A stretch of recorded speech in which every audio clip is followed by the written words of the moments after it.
Good morning.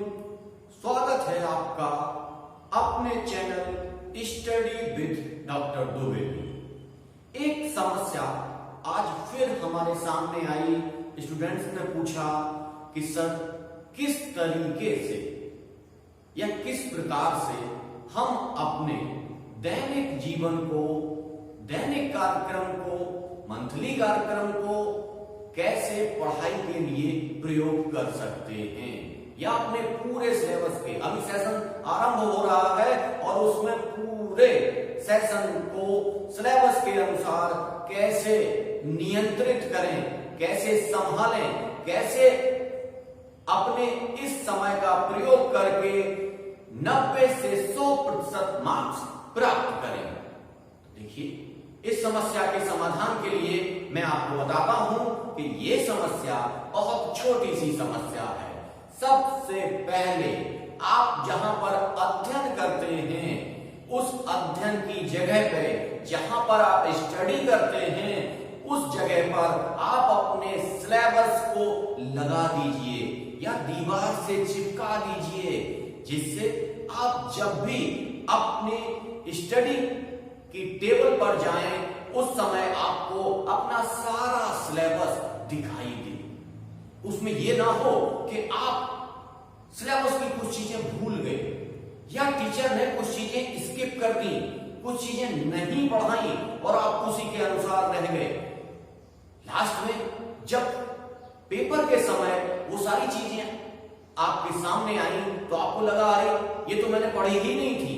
इसलिए सबसे महत्वपूर्ण है कि आप अपनी टेबल के पास अपना सिलेबस लगा के रखें, और इससे भी अच्छी बात यह है कि आप अपने सारे सिलेबस को तैयार कर लें या याद कर लें। जब आपको तैयार हो जाएगा, याद हो जाएगा, तो ये सबसे अच्छी चीज होगी। आपसे कोई भी चीज स्किप नहीं होगी, आप सारी चीजों का अध्ययन कर पाएंगे। नंबर एक चीज, जब आप अपने सिलेबस से अनभिज्ञ होते हैं या सिलेबस की जानकारी आपको नहीं होती है, तब आप कुछ भी पढ़ लेते हैं। लेकिन परीक्षा का एक ही मंत्र है। आप बहुत सारी चीजों में विद्वान हैं, आप गाड़ी चला लेते हैं, आप बाइक चला लेते हैं, आप ट्रैक्टर चला लेते हैं, ये सारी चीजें कर लेते हैं, लेकिन नंबर आपको इन सारी चीजों से नहीं मिलेंगे। अंक आपको वहीं से प्राप्त होंगे, उसी सिलेबस से प्राप्त होंगे, अगर आप सिलेबस को अच्छी तरीके से जानते हैं, समझते हैं और उसको अपनी राइटिंग के अनुसार लिख सकते हैं।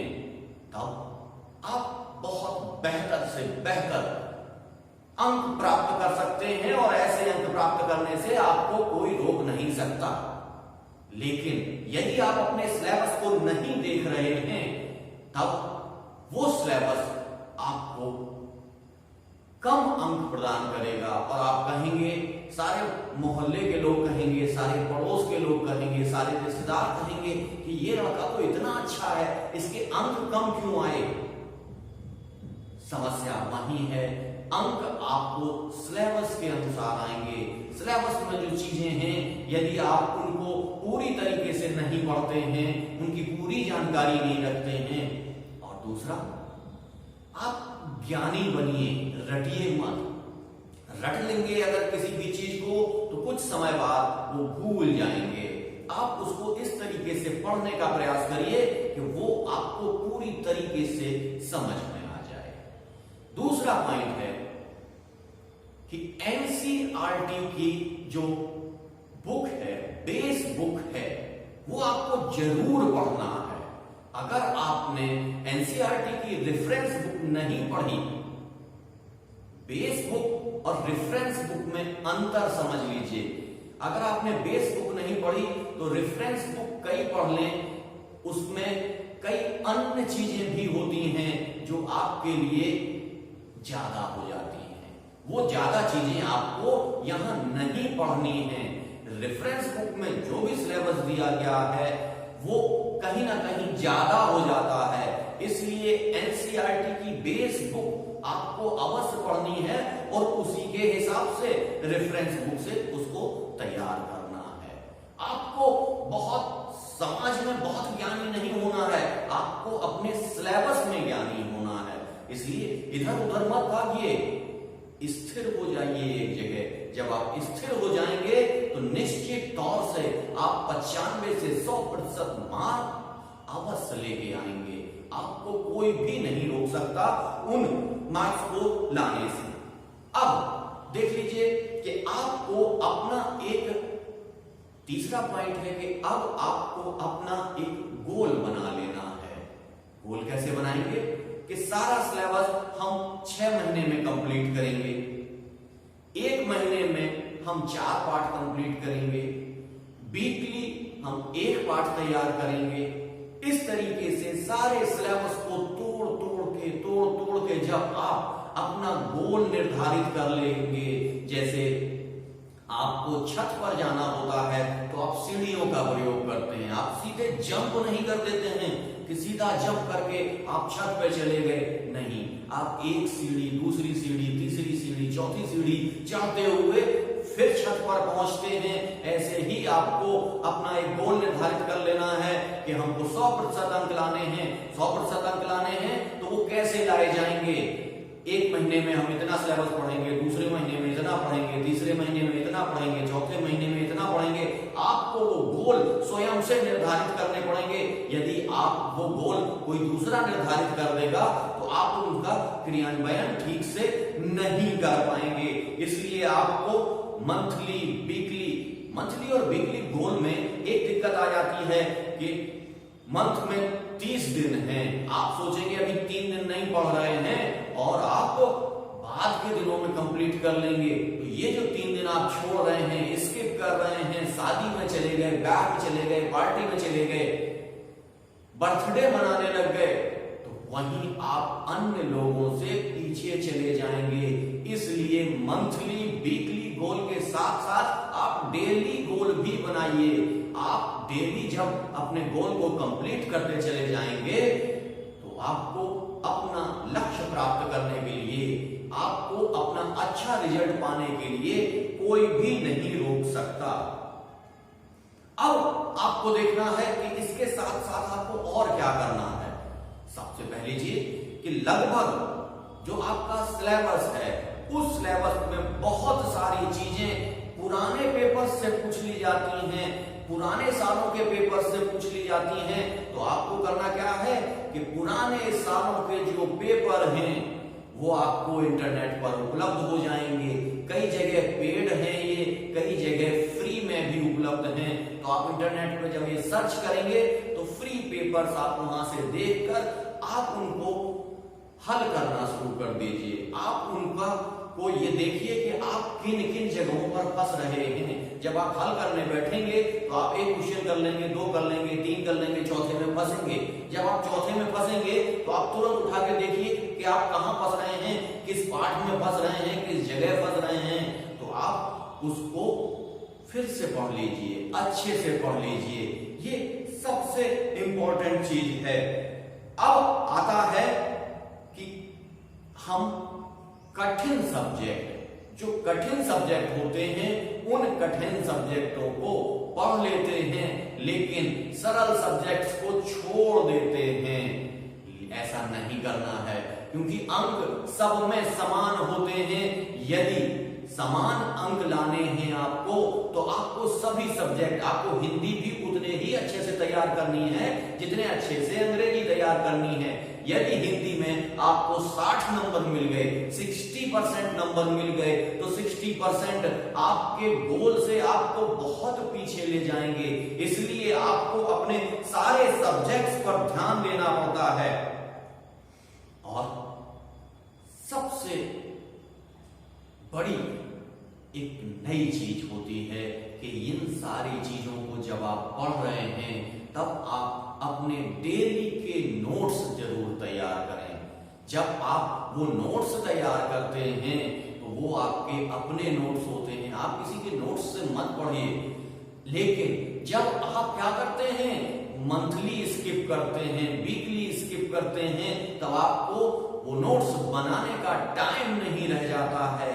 ये कक्षा 12 और कक्षा 10 ये जो बोर्ड परीक्षाएं हैं, इन बोर्ड परीक्षाओं में आप एकाग्रचित हो जाइए, आप एक जगह आ जाइए, शादी ब्याह पार्टी ये सब छोड़ दीजिए, क्योंकि बाद में जब आपको कम अंक आएंगे तो वो कम अंक वाली मार्कशीट आप दूसरों को दिखाने से बचेंगे और बोर्ड परीक्षा दोबारा नहीं दी जा सकती। बोर्ड परीक्षा एक ही बार होगी और उस परीक्षा में यदि आपके अंक कम हो गए तो आप जीवन भर उस पीड़ा से परेशान रहेंगे, उस दर्द को आप महसूस करते रहेंगे। इसलिए आपको यदि वो दर्द नहीं चाहिए है तो आप इस एक साल में, इस पूरे एक साल में एकाग्रचित होकर पढ़ लीजिए और अपने गोल स्थापित कर लीजिए। अगर आप मंथली, वीकली और डेली गोल को करते हुए अपने नोट्स तैयार कर लेंगे, पहले आपके बड़े नोट्स तैयार होंगे, फिर आप उनको और छोटा करेंगे, तीसरे नंबर पर और समराइज करेंगे, तो जब आप रिवीजन पर आएंगे, जब आप लास्ट में रिवीजन पर आएंगे तो वो चीजें बहुत तेजी से कंप्लीट हो जाती हैं। आपने देखा होगा 3 दिन में 4 दिन में अच्छे अंक कैसे प्राप्त करें, यही 3 दिन और 4 दिन का है। जब आप साल भर पढ़ते चले जाएंगे तो लास्ट के 3 दिन 4 दिन का जो गैप मिलता है आपको, उसी गैप में आपका पूरा सब्जेक्ट तैयार हो जाएगा और आपको कहीं कुछ सोचने की आवश्यकता नहीं पड़ेगी। और हाँ, आपका जो अगला पॉइंट है वो ये है कि लगातार रिवीजन करना, रेगुलरली रिवीजन करना। अगर आप लगातार अपनी पढ़ी हुई चीजों का रिवीजन करते रहेंगे तो आप कभी उन चीजों को नहीं भूलेंगे और एक साल खत्म होते होते, परीक्षा खत्म होते होते वो आपके मनः स्थिति में से बच जाएगा वो सिलेबस कि वो आपको बाद में पढ़ने की आवश्यकता नहीं पड़ेगी। बहुत सारी जगह मैंने देखा है कि बच्चे यहाँ स्किप कर देते हैं, फिर जब आईआईटी की तैयारी करने जाते हैं, सीपीएमटी की तैयारी करने जाते हैं या सिविल सर्विसेज की तैयारी करने जाते हैं तो आपको यही सिलेबस पढ़ना पड़ता है और आपको दोबारा से वो ठीक से पढ़ना पड़ता है और आपको वहां पर जहां सिलेक्शन आपका 1 साल में हो सकता है वहां आपको 3 साल में सिलेक्शन मिलता है।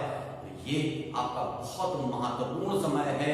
इस महत्वपूर्ण समय में आप अपने सिलेबस को कंप्लीट करते चले जाइए, क्योंकि सिविल की जब तैयारी करेंगे आप तो सिविल सर्विसेज के लिए ये सारी चीजें महत्वपूर्ण होती हैं और यही एनसीईआरटी की बुक आपको पढ़ने के लिए उपलब्ध कराई जाती हैं और आप इनको पढ़ के आगे बढ़ते हैं। तो क्यों ना इसको हम अभी तैयार कर लें तो हमारे अंक भी अच्छे आएंगे और सिविल सेवा में हम जल्दी उत्तीर्ण हो जाएंगे, जल्दी पास हो जाएंगे। तो इसलिए आपको ये ध्यान जरूर देना है। हमारा लास्ट पॉइंट है मन का भटकाव। जब हम पढ़ने लगते हैं तो 2 तरीके से भटकाव आता है। एक तो आता है ओवर कॉन्फिडेंस, यानी कि हमने एक पार्ट पढ़ लिया, एक पार्ट पूरे तरीके से तैयार हो गया तो हम सोचते हैं हमने बहुत कर लिया, लेकिन ऐसा नहीं है मित्रों। यदि आप ऐसा सोच लेंगे, ये ओवर कॉन्फिडेंस आपके अंदर आ जाएगा तो आप कभी अपने गोल को प्राप्त नहीं कर पाएंगे, क्योंकि ये एक सतत प्रक्रिया है, ये रेगुलरली चलने वाली प्रक्रिया है। जब ये रेगुलर प्रक्रिया का आप पालन करेंगे तभी 1 साल के पश्चात आप वो संपूर्ण रिजल्ट प्राप्त कर पाएंगे, इस मन के भटकाव से बच पाएंगे। दूसरा, ये तो हो गया पॉजिटिव, आप ओवर कॉन्फिडेंस में चले गए। दूसरा है नेगेटिव। आपके बहुत सारे मित्र, आपके बहुत सारे छोटे भाई बहन, माँ बाप, चाचा, बहुत सारे लोग आपको कहीं ना कहीं रोज कोई ना कोई काम देते हैं और उन काम को आपको करना होता है। घर के झगड़े, घर की स्थितियां, उन सब चीजों से आप एकदम अपने आप को हटा लीजिए, अपने कमरे में रहिए, अपने कमरे में बैठिए और अपने मन के भटकाव को दूर रखिए। मन के भटकाव के लिए मैंने एक वीडियो पहले भी बनाया है, अगर आपने नहीं देखा है तो वो देख लीजिए और अपने अपने गोल को पूरी तरीके से प्राप्त करिए। जब आप ये सारी चीजें क्रम के अनुसार करेंगे तो आपको कोई भी व्यक्ति नहीं रोक सकता आपको अपना गोल प्राप्त करने से।